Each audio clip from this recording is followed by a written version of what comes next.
Maria Lucila, Tokaikolo,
na tolu tau hosi ki tau tolu he ahoni koe kato kakala a te whine Tokaikolo tau whiewhia hene kau whiwhine koe ni ke nau lau atu e tau re soni honua o roa koe ia palo me epa e tau taha e son fulu ke tau taha e son fulu ke taha wha ki na lasa mai ko ai whaiwhi kau kure o tonga tapu me e iwa Vareti mapapa lang vesta ni ma ke taha walu sea kato kakala whine Tokaikolo me Australia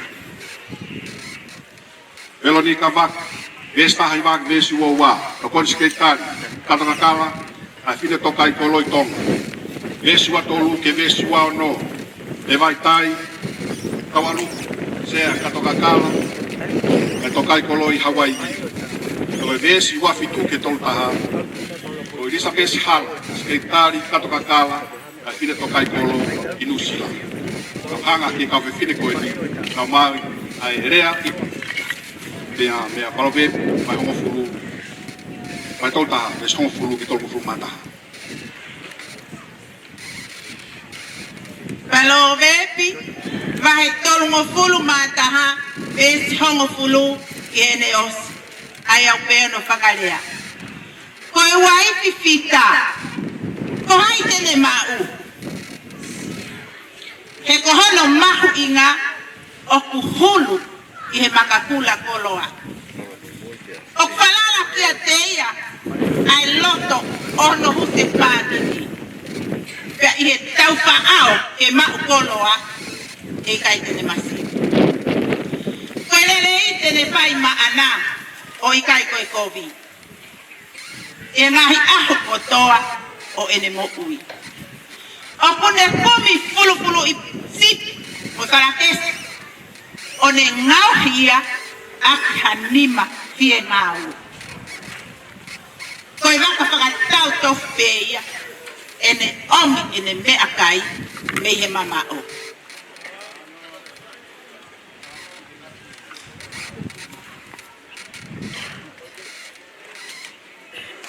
Nesta hanima ke tahawalu, o kune tuu hake foki kei po uli, o tufa mea kai ki hono family, mo inasi ki he ene kau kefine.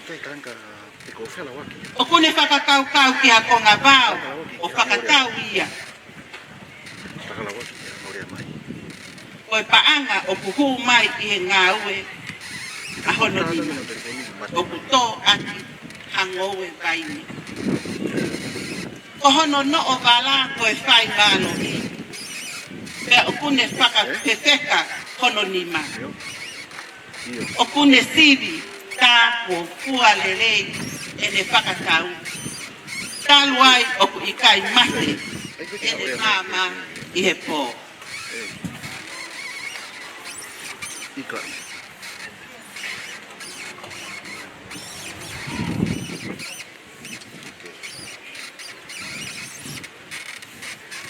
Hala e hono nima koe i he tuunga mo. Puke e hono lohi i koe ai misini filo filo. Ko lohi i ai pe ko ia o kune umaki atu ki he maulalo. Pea koe nima ai pe ko ia o kune ala atu ki he masiva. O ku ikai tene mana wahe ki he sinou te lia hono family. He oku kofu hono family kotoa aki ai mea kulokula. Oku ne ngauhi mea whakamaunu maana ai tupenu hina mo kula popo uri mo ano kofu.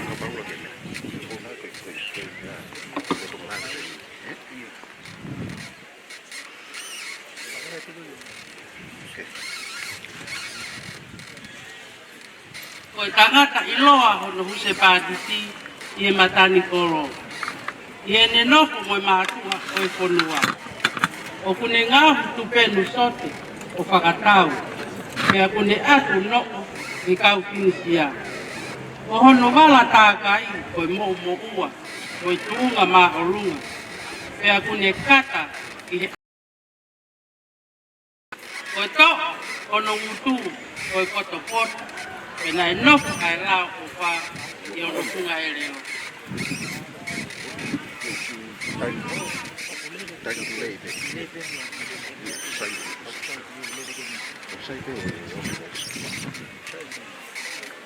E uraua te resi ua fitu i hono whakaoti ai ko tongo kumataha. Ua fitu ke tolu taha ai o pe ono whakarea. Kune lama ngahi aruma hono family pea kui kai tene kai ai mea kai o whakapiko. O kutu hake de whanau o nau tala monu ki ai. Hono Nusipepa ni ki foki o ne whakamaro ki a te ia o pehe. O tokolahi a ngahi o whewhine o whaifua. Ka kokoe ko ke hulu ia te kinau tolu kotoa. Ko mata lelei ko mea e kai ala whalala ki ai. Pea koe hoi fua ko mea e ha molofia. Ko te whine o papasia ke a Tihova o enia whakamaro ia. Tuku hano inasi me he fua hono ni ma. Ia kene ma o whakamaro i he ngahi Tokaikolo. I he ngahi mea o ne whai. Ko ngata anga ia le soni. Ua tākoni. Whalahi atka te kimotol kau whae i ākoni. Tua eiko whātu.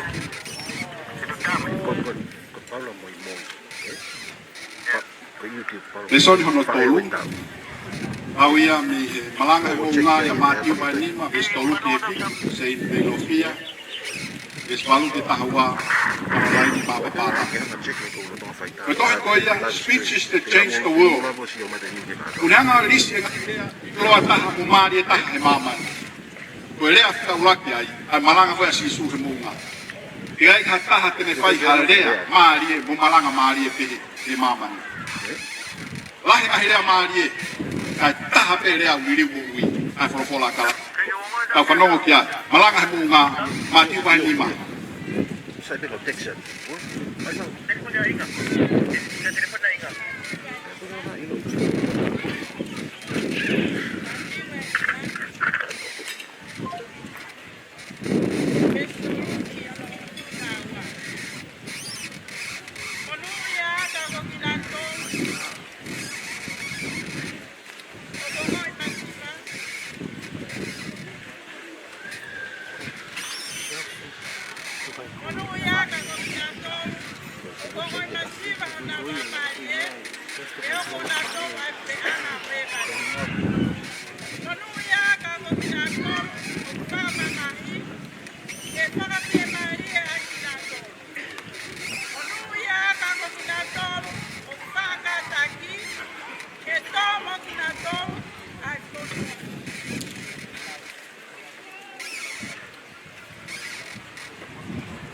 Matthew Vanima,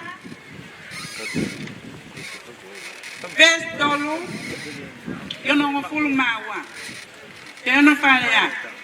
Monoya, Kakokina Dolo, Okongo Masiva, on a Lambaye. Help on a Dolo, I put on a heaven. Monoya, Kakokina Dolo, Kwamamai. Pagafie Maria Kinatolo. Manuya Kinatolo Pakataki. Heto mo Kinatolo ay ponua. Manuya Kako Kinatolo. Okafie kai mo feinu. Kema oni.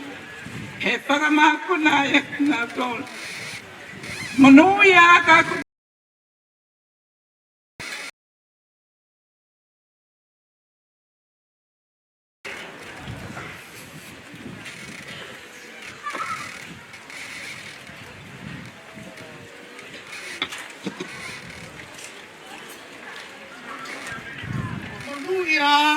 kako kinatol o kumaho na roto ito na mamata ki o tua monuya kako kinatol o patu merino eu ya kinatol o gai poha o tua monuya kako kinatol o pakatangai ai ui ko fai dei e por la ko wa kure ama o te vadi monuya kako kinatol o kamanuki a kinatol Pakatangai, mulo yakina iko keke.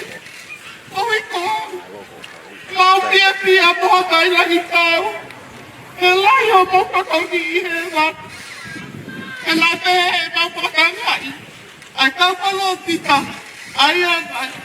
Kolo mua ia te motor.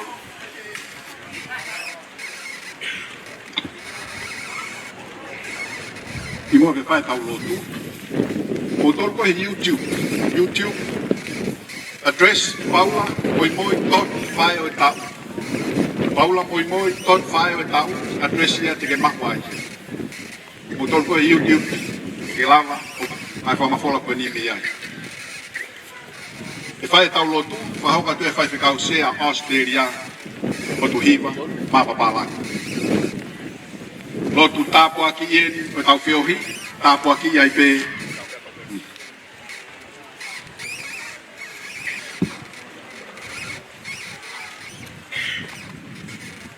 Lotu.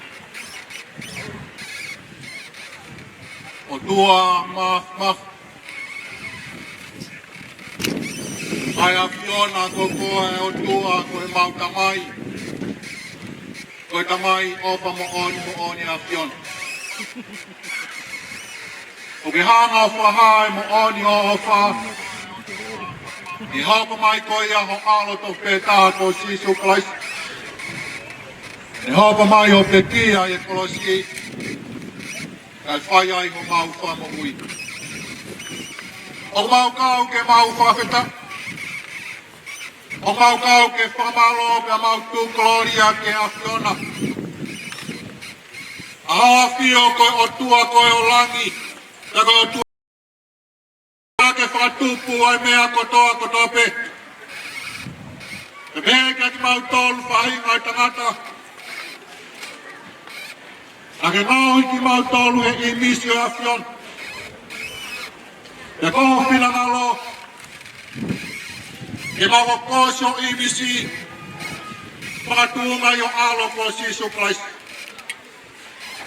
Mawhakataya ke a Fiona e ao koe.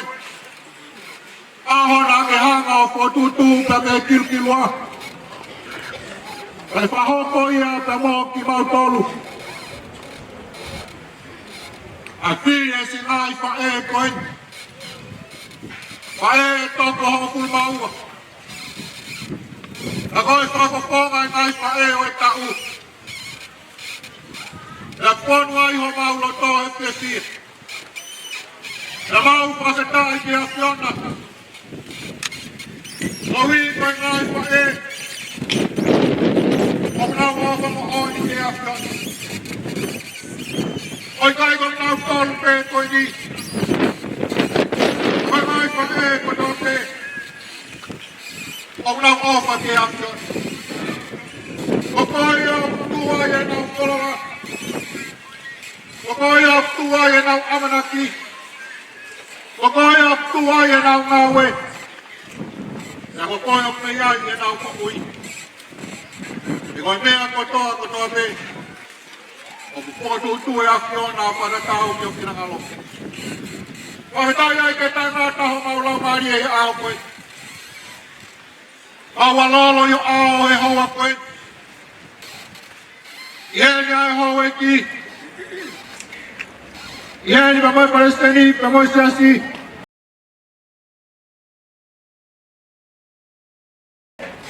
Ako whahoko e Polokalama koe no whaongo. E kai tonga e kini pe. E peheki Maamafo'ou. Koe mau inga pe moi honga ia.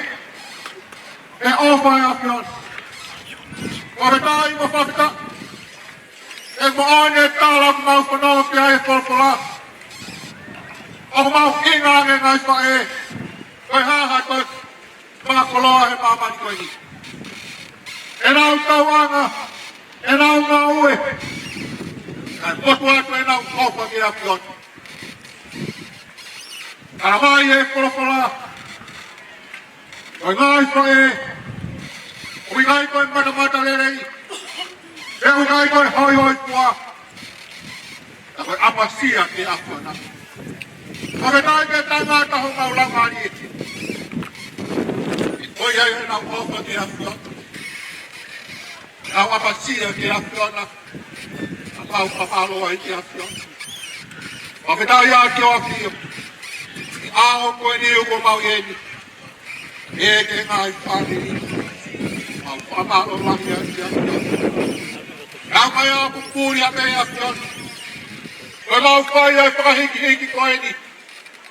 Koe huipe koe a Fiona. E mahino o tua. O koe a kaisi. E mo uia ngai whae koe. Au hanga atu ni o a Fiona ua koe. Kamai katoanga a koe ni. Kama hono pepia. Ege pe ai langi o a Fiona. O ke tai ke tai ngata ho maula mari e hoa koe. Kamau hene o tua. E ngai Polokalama e aho koe ni. O mau hanga pe ki a Fiona. Hanga i paponga mai mua a Fio. Toka mai o lau mari e. O tau kaupata. I teo e a koe. Koe teo e au kakroa. O hiko si ngai pa e koe. E mua tuatu e mau ke pia.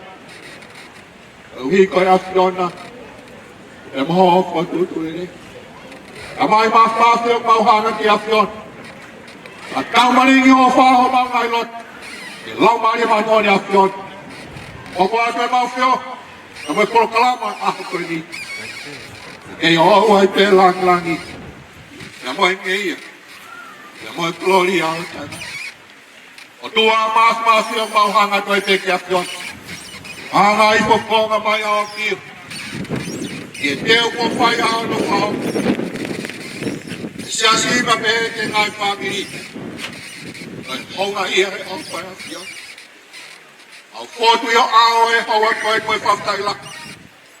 E tāpua ki mai o tū. Tāpua ki mai ho e ki. E ke ngai whae. Ka me ke mau tōl kotoa pe.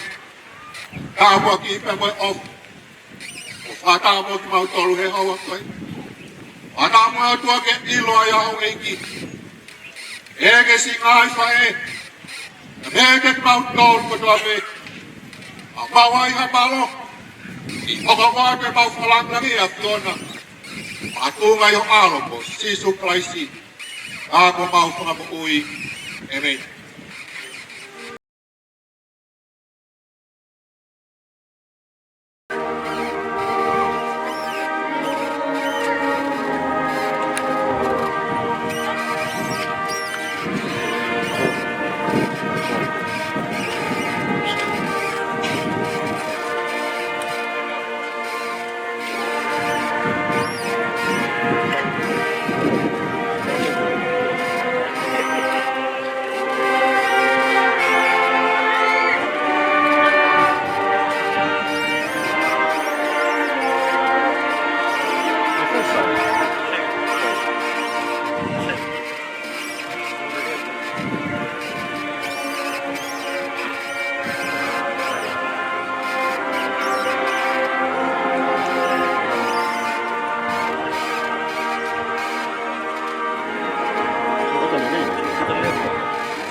ta ai ya ilo ta Tonga. Wana ta Polokalama, au ke ta Itali, ili poia ta kopatu ke program pa me ke ili apa ta kopatu ke wawe ke ta kopatu ta Polokalama. Go fatapu ke o tua mafi, ai o tua o tau ingoa ke ai family ko tope ilangi dia mo maman. Ai o tua e peruki ai tui ko tope ilangi mamali mololo fonua ke ai. Ya vete e lelo ko tope ko e kia sisuka laisi ko falang e o tua ko tamai. Patapu ke hau toka o Tonga ko ne afio ko tupo wono. Patapu ke taine kuini nanas pau. Patapu ke kuini fehu kuini halamalu mata. Ai fofua fefini na fili ko wak fae o tau i ta hiva tolu. Patapu ke hoi ke fonua. Patapu ke hoi ke Siasi lot bahai be ke e tu lokoman. Patapu ke paremia. Ono bol Samuel Akispohiba e fatapu ke kau mista kapneti. Patapu ke tanga dai Palestini o ke kau to ke tari pau vai da saula.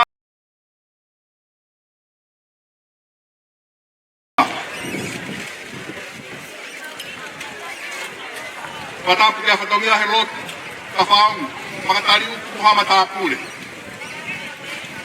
Patapu ke tanga dai fonua Tonga. O te finai fonua Tonga o kumea mai ke whamafolarea koe ni e rea ka moe ata i tongani te amumuri.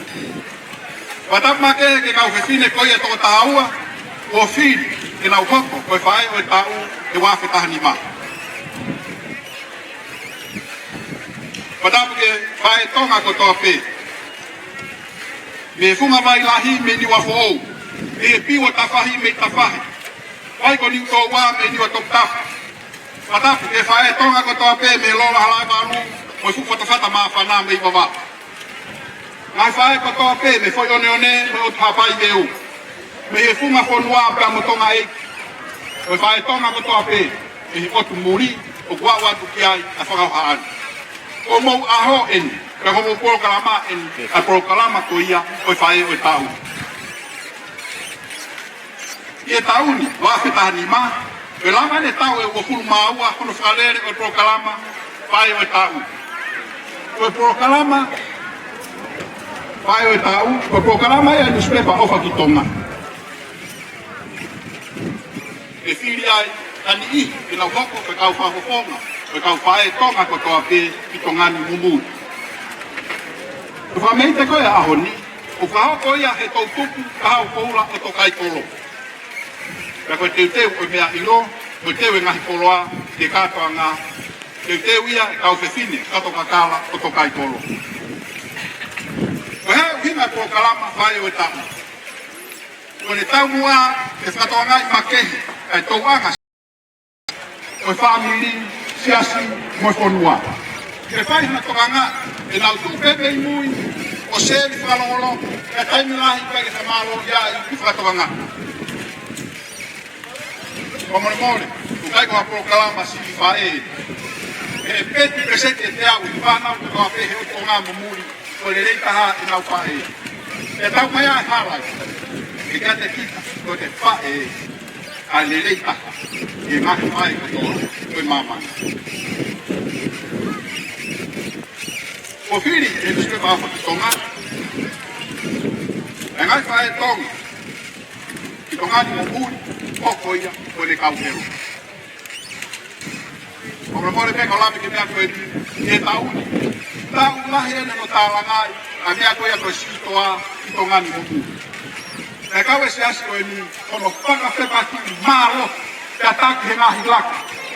Whawhepaki, ai tapaki koe ni. Mole ke mama, kua uhinga, ki whamulaloa, ai tunga koe ngahi whae. O tui, e hanga he Polokalama koe ni, ai o tau, o tālai uhinga koe ia ai Tokaikolo. Uhinga Tokaikolo, e ua nā o, ai tunga o tāwhaki me mea koe ia tālai koe tāpui, ke iai kotori. Lavengamalie pe, a Polokalama koe ni tahi mahiwa tolu, te kiai ke lo mona si toa i ahi ponua.